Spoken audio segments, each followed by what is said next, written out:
Have you ever paused to wonder why, in a world overflowing with knowledge, so few people actually grow wiser? We're swimming, no, drowning, in a tidal wave of information. Podcasts, online courses, self-help books, degrees stacked on degrees. People chase knowledge like it's a magic pill, believing that if they just know more, they'll somehow be more. But here's the quiet truth no one tells you. Knowledge isn't power. It's just potential. It's like raw clay. Only when you shape it, fire it, and give it structure, with how you think, does it become something powerful. And that's where most people fall short. They never learned how to think clearly. Instead, they react. They take things personally.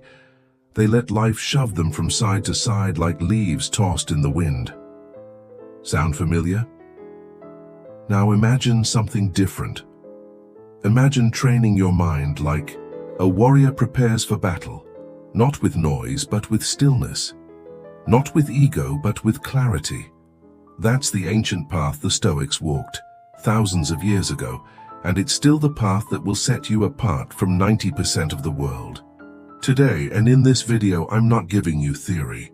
I'm handing you 5 core mindset shifts that will reshape how you see challenge, conversation, control, even silence.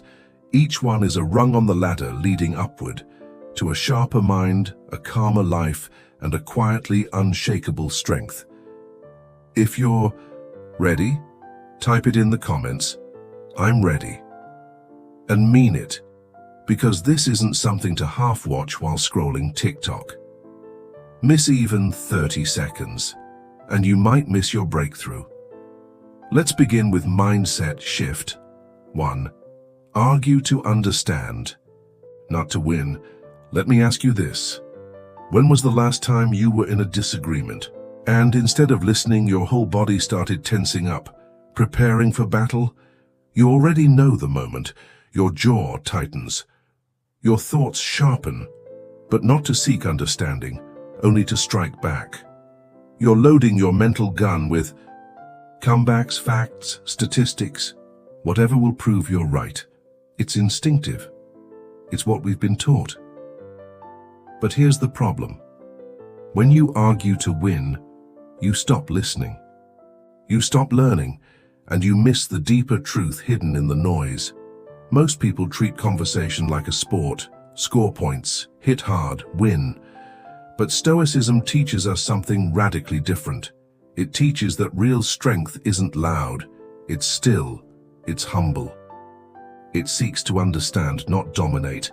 Marcus Aurelius, Emperor of Rome and one of the greatest Stoic minds in history, once said, "If anyone can prove me wrong, show me my mistake. I will gladly change. For what I seek is the truth, not to always be right." Think about that. The most powerful man in the known world, willing to be corrected. Now ask yourself, when's the last time you did the same? The truth never harmed anyone. What harms us is clinging to ego, to illusions, to the need to be right even when we're not. That's what happens when your mind is on defense. Every word the other person says becomes an enemy, not an insight. You're not exploring the issue anymore. You're building a mental fortress. And when that happens, everyone loses. Even if you win the argument, you lose the connection. You lose the opportunity to grow. But here's the powerful shift. Ask instead of attack. Instead of jumping in with your opinion, try this. What source are you using to see it that way? If I were in your shoes, would I feel differently? What are you hoping will happen if this goes your way? You're not striking back. You're inviting them into thinking with you, not against you.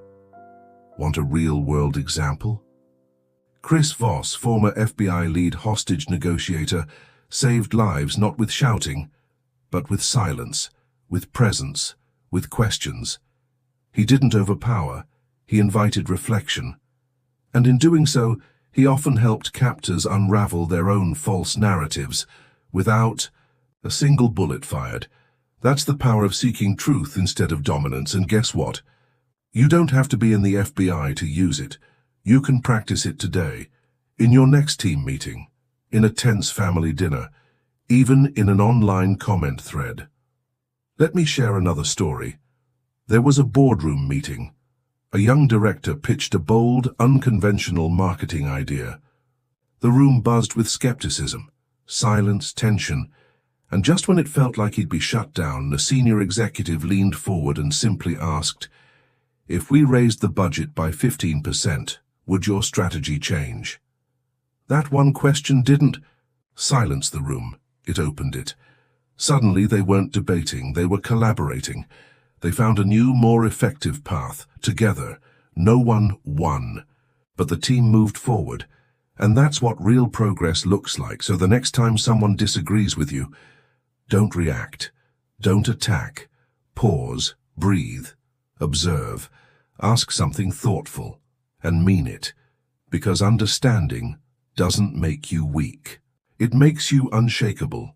And in a world where 90% of people are still shouting to be heard, you'll be the one asking quietly and rising silently above them all. So remember this, seeking to understand doesn't make you weaker. It makes you powerful in a way most people will never know.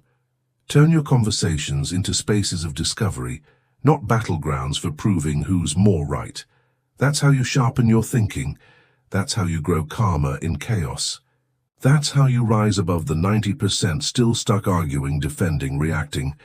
And if that first mindset shift stirred something in you, hold tight, because what comes next may flip your entire view of success and failure upside down. Let me ask you this. Are you living moment to moment, riding the emotional highs of a small win, only to crash completely when something doesn't go your way? If so, you're not alone. Most people live like this, as if life is just a series of disconnected emotional spikes. They treat every experience like a standalone event. Win, they celebrate wildly. Fail, they spiral. But the truly wise, they zoom out. They don't judge their life by fragments of emotion. They judge it through systems. They think in patterns, in structure, in context. And that mindset changes everything. This is called systematic thinking, and it might be the most overlooked superpower in modern life. When you encounter a setback, do you immediately blame yourself? Do you hear that inner voice whisper, "I'm not good enough. I've ruined it from the start"? That's emotional thinking. It's reaction-based. And that's exactly what keeps people stuck in a cycle of self-doubt and anxiety. But what if you could pause? And instead of asking, "Why did this go wrong?" you asked, "Where in the system did this start to break down?" That's what smart people do. They see a setback as data, not destiny. They don't collapse, they assess, they don't react, they realign. They ask better questions. Was I using the wrong method? Did I focus on the wrong metric? Is there something in my routine that quietly undermines my success? This isn't just philosophy. It's practical, it's powerful. And the ancient Stoics understood this long before systems had a name. They didn't need spreadsheets or strategy maps. They simply lived with wide-angle awareness, always looking beyond the single moment, searching for cause and connection. And you can do that too. It just takes practice. One of my favorite examples of this mindset comes from a man who redefined human limits, Eliud Kipchoge, the first person to run a marathon in under 2 hours. That historic achievement? It wasn't luck. It wasn't just talent. It was systems thinking at its highest level. Kipchoge didn't just train. He tracked. He measured every detail: his pace, his heart rate, his blood sugar, his energy expenditure. He optimized everything, from diet to shoe design to recovery. Even the thickness of his running soles was analyzed to the millimeter. And when he failed, he didn't sulk. He studied. "I slowed down at kilometer 30, he noted. Was it the electrolytes? Was my pacing wrong? He didn't ask, "Am I not good enough?" He asked, "What's the variable I need to improve?" That's the shift from judgment to analysis, from shame to strategy. That's what systems thinkers do. And that's why Kipchoge didn't just break records. He changed the way the world thinks about human potential. But this isn't just about marathons or elite athletes. This applies to you right now. Let's say you have a tense conversation with a loved one. The usual pattern kicks in. Frustration builds, voices rise, someone storms off again. What if instead of blaming yourself or them, you paused and asked, where does this conversation always break down? Am I really listening or just waiting to be heard? Is my tone triggering a defensive reaction without me realizing it? Suddenly, you're not inside the argument anymore. You're observing the system, and in that moment you regain something most people lose: influence. When you adopt this way of thinking, something remarkable happens. You don't just salvage a conversation, you transform the relationship over time. This is what systems thinking leads to, but it demands a rare and difficult strength: the ability to pause, to resist that almost irresistible urge to react instantly, to step back and observe the bigger picture, even when your emotions scream for attention. It takes practice, because your instincts, like most of us, are wired for immediate judgment. We want to blame, to label, to conclude. But here's the breakthrough. If you can pause, breathe, and remind yourself that this is just one part of a larger sequence, not the finish line, you begin to reclaim a kind of control most people never experience. You realize one bad day doesn't mean your life is broken. One harsh comment doesn't make you unworthy. One failure doesn't cancel out your potential. They're just data points. And if you learn to process them with a systems mindset, you begin to improve, bit by bit, like a machine refining itself with every iteration. The best part? You don't need to be brilliant. You just need to shift the question. Instead of asking, am I good or bad? Ask, what am I learning from this? That small shift in perspective is the doorway to a stronger, more resilient version of you. You don't have to predict the future. You just need to build a system strong enough to adapt to whatever the future throws at you. Mindset shift number 3. Focus only on what's within your control. Let's face it, when life doesn't go the way we want, we tend to spiral. We overthink. We play out what-ifs, rerun conversations, and try to predict the unpredictable. We drift away from what we can influence and get lost in everything we can't. A passing glance from your manager suddenly becomes, I'm in trouble. A short reply from your partner becomes, they don't care anymore. The mind left unchecked builds entire narratives out of shadows, and those imagined realities, they steal our peace. But Stoics don't fall into that trap. They ask themselves one single clear and powerful question: is this within my control? If the answer is no, they let it go. Not because they're indifferent, but because they refuse to waste their energy on things they cannot change. If the answer is yes, they take action. Immediately, they give their full focus to what they can own: their words, their choices, their effort. The ancient philosopher Epictetus summed it up perfectly. Make the best use of what is in your power, and take the rest as it happens. That isn't surrender. That's strategic clarity. It means choosing your battlefield, because in a chaotic world, your inner peace only survives if you stay centered on what's truly yours to direct. Your mindset, your attitude, your values, and your response. And that brings us to one of the most powerful living examples of this principle: Stephen Hawking. At age 21, Hawking was diagnosed with ALS, a degenerative disease that gradually stole his ability to walk, move, or even speak. Doctors told him he had just a few years left. His body deteriorated. He couldn't control his muscles. He couldn't even speak without a computer. But there was one thing the disease could never touch: his mind. He didn't waste his limited time lamenting what he had lost. He poured his focus into what he still had.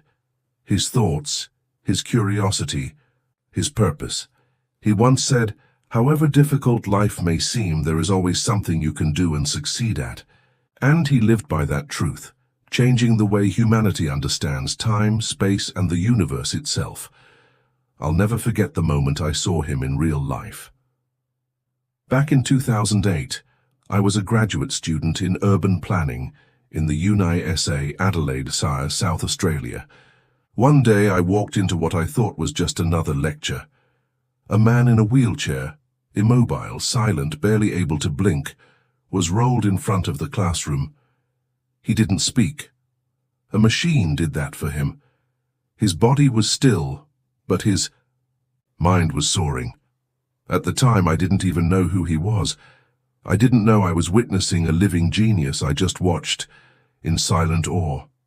And as years passed, I realized that man was Stephen Hawking, a man who had lost nearly everything, except the one thing that mattered most, his power to choose what to focus on, to do what he still could, to think, to teach, to create. And that single choice, not his condition, not his voice, made him unstoppable. Back in our modern lives, we're constantly pulled by forces outside our control. The flood of toxic news, random internet comments, people's opinions, uncertainty about the future. But every time we react to what we can't change, we hand over power to fear. When you obsess over how others see you, you give them the wheel.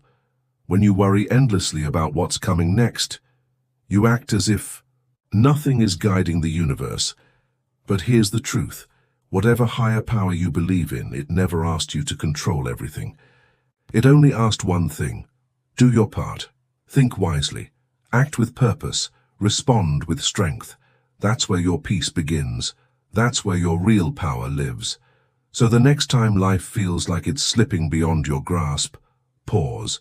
Take a breath. Zoom out. Ask yourself, what is my part in this? And am I doing it the best I can? You don't need to control everything. You don't need to predict what comes next. You just need to show up, right here, right now, and act with clarity. That's how real resilience begins. That's how you go from just coping to becoming unshakable. Mindset shift for A4. Silence is a superpower. Now let's talk about something that almost no one masters in this loud, fast-moving world. Silence. In a society addicted to speed, applause, instant opinions, and non-stop reaction, silence has become almost taboo.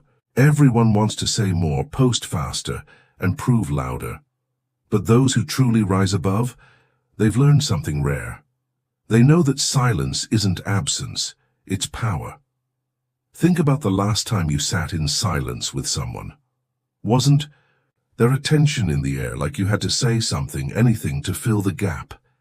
In meetings, when the room falls quiet, most people panic.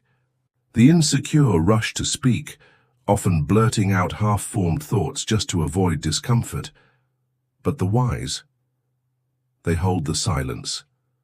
They understand that in every moment of quiet, something meaningful is unfolding. The other person might be choosing their words. They might be silently wrestling with emotion. They might be waiting to see how you respond. If you can sit with that silence, if you can observe rather than rush to reply, you'll start to notice more, sense more, and speak. Far less, but far better. Silence isn't passive, it's deliberate.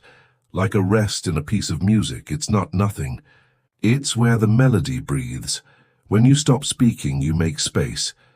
You give others room to reveal more, go deeper, and without realizing it, you regain control. Imagine this in action. You're in a negotiation. The other person pushes hard. We need a bigger discount.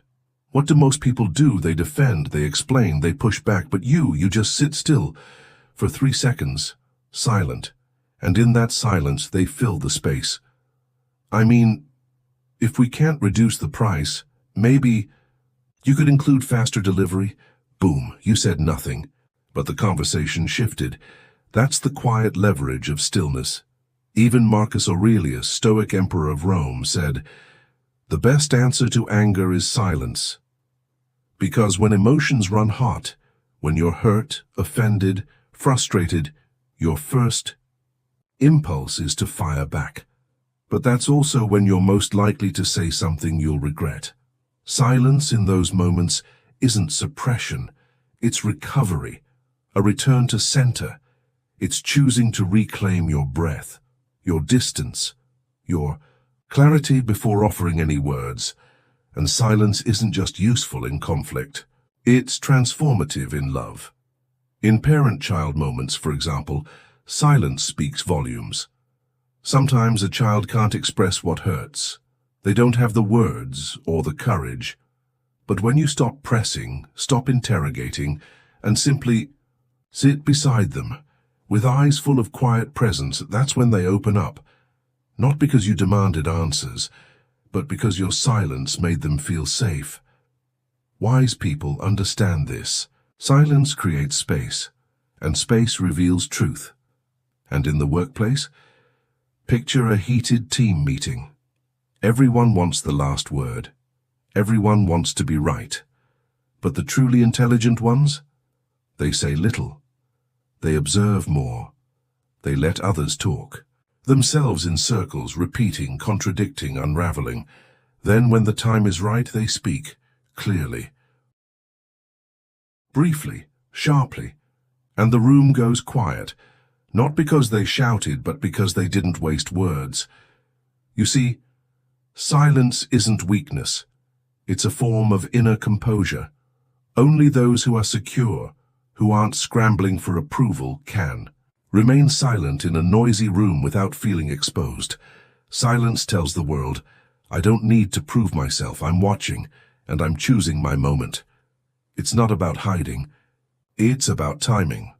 In today's digital world where people argue endlessly in comment sections, defend every tweet, reply to every criticism, silence has become a strategy. You don't have to respond to everything. You can read, reflect, observe, and speak only when your voice adds value. That's not retreat. That's mastery. And here's something else.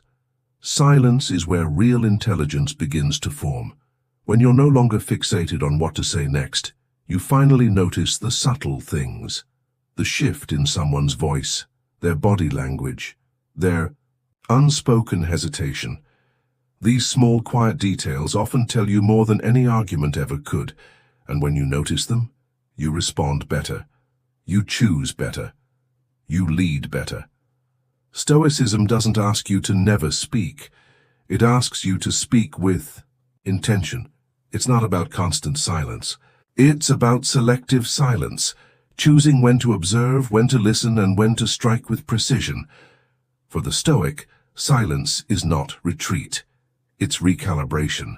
So if you find yourself talking too much to prove something, if you feel the urge to react just to fill space, or if someone insults you and your pride demands a response, stop. Let silence do its work, because in the stillness, you'll find something louder than noise. You'll find clarity, so when you feel the urge to jump in, when your ego starts pounding on the door, demanding to be defended, just breathe. When someone hurls an insult your way and your reflex is to strike back with something sharp, don't let silence step in for you.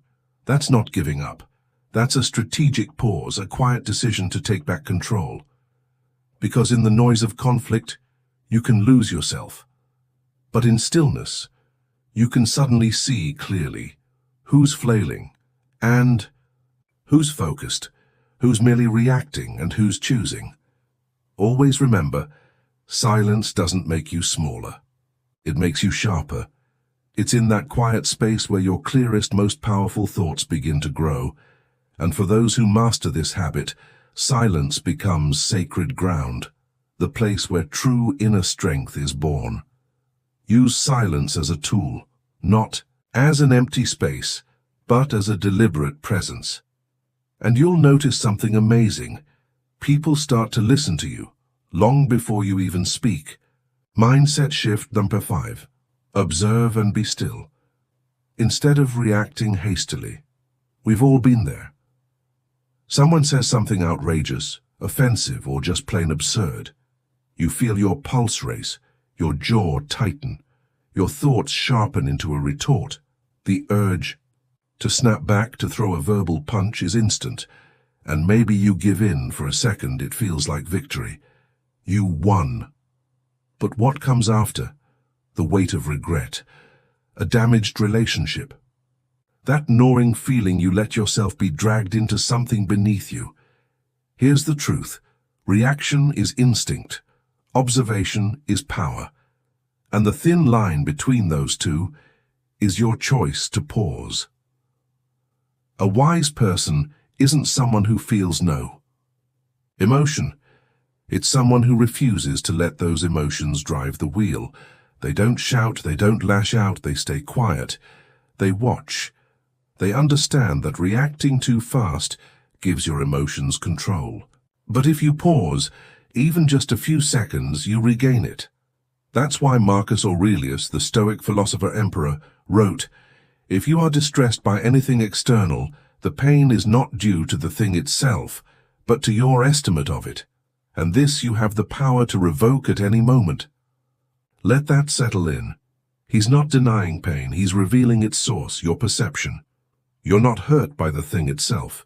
You're hurt by what you've told yourself it means, and if you can change the story, you can change the pain. But that only happens when you're calm enough to observe, not when you're swept away by your first reaction. Think of emotion like a wave. It rises, it builds. If you let it carry you, it might toss you somewhere you never meant to go. But if you stand still and let it pass, you're still there, clear, grounded, in control. At a communication seminar, someone shared a story about Michelle Obama, a lesson in composure worth remembering.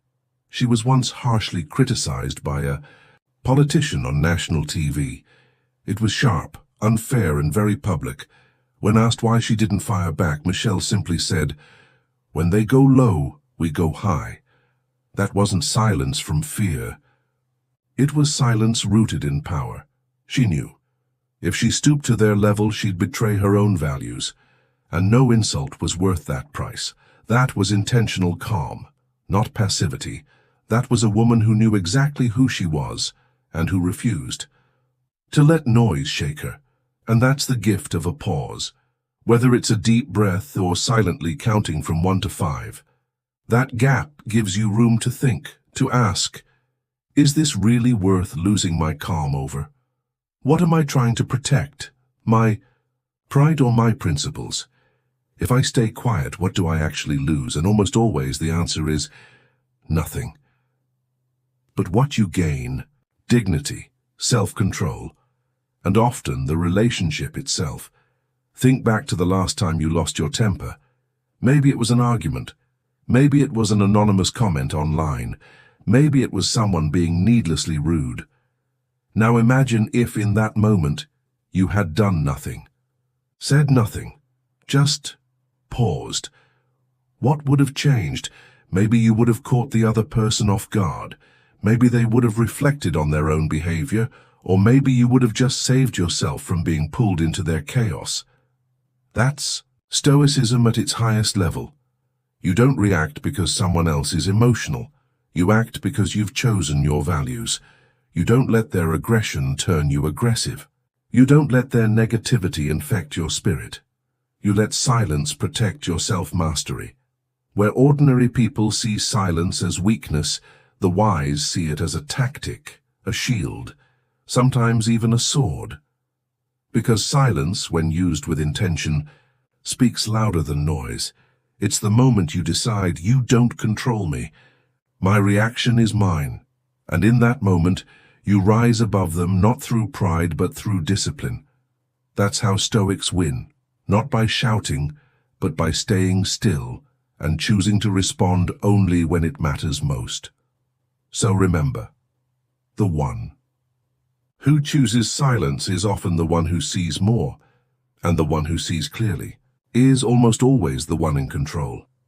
From this moment on, treat stillness not as passivity, but as a powerful tool. When emotions surge like a storm inside you, you don't have to wrestle with them. You don't have to run from them either. Just stand still. Look directly at what's rising within you. Breathe deeply, and let the wave pass without letting it carry you away. You'll start to notice something incredible.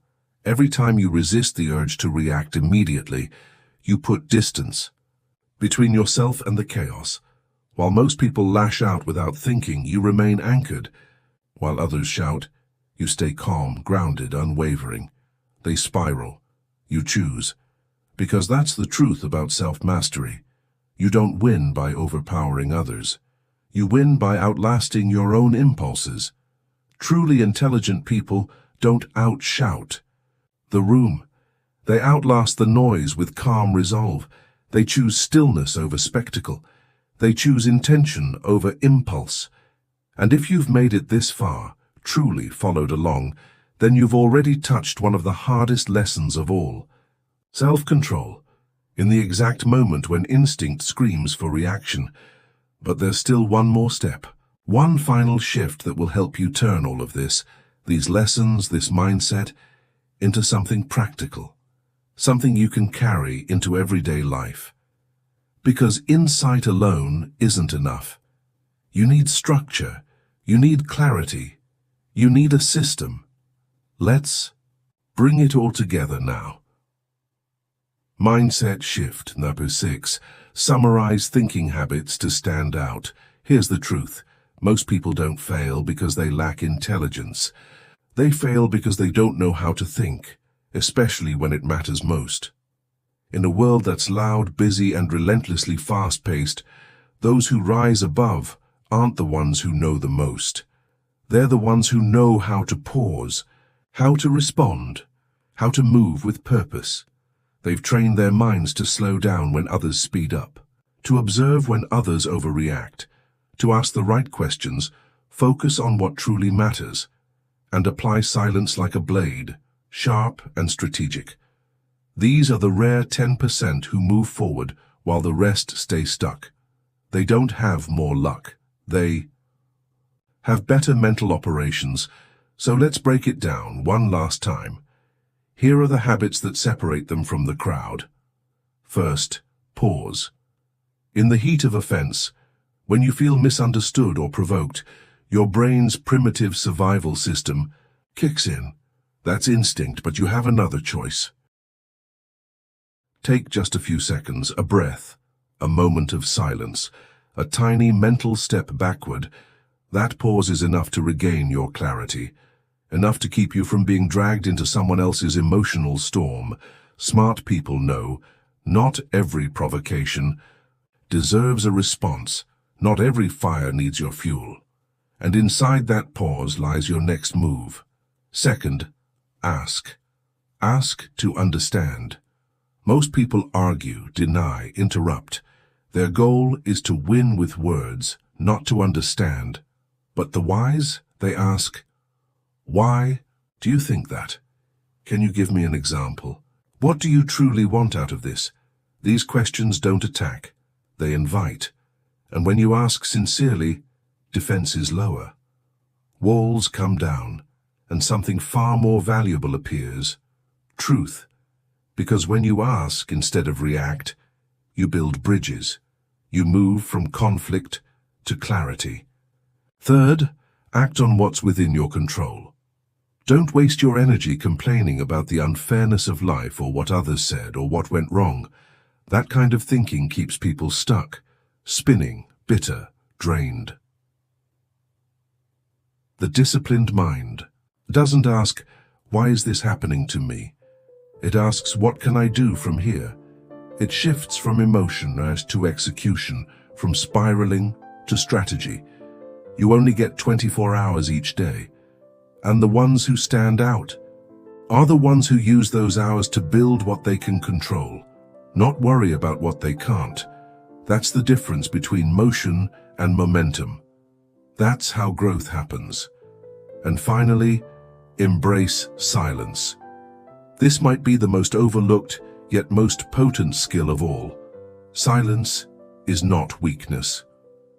It's discipline, it's presence, it's clarity under pressure. In a heated exchange, silence creates gravity. The other person is forced to clarify, to slow down, to reflect. In those moments, silence becomes leverage. And in life, silence allows you to see what's really happening, beneath the surface, behind the tone, within yourself. When you bring all of these habits together, pausing, asking, acting wisely, using silence, thinking in systems, you become part of the 10% who actually move forward, not just emotionally, but mentally, strategically, consistently. That's not luck.